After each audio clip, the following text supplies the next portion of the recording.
দর্শক সাব্বির রহমানকে দলে ফিরিয়ে চমক দিলেন বিসিবির নতুন সভাপতি বস ফারুক আহমেদ।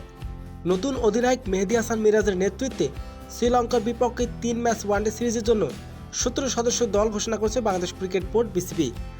দলের নতুন মুখ সাব্বির রহমান। প্রায় 7 বছর পর ওয়ানডে দলে আবারও ফিরছেন মিডল অর্ডারের ব্যাটসম্যান সাব্বির রহমান। সেই সাথে দলে ফিরছেন শামীম পাটোয়ারি। দর্শক বিস্তারিত থাকছে ভিডিওর প্রতিবেদনে।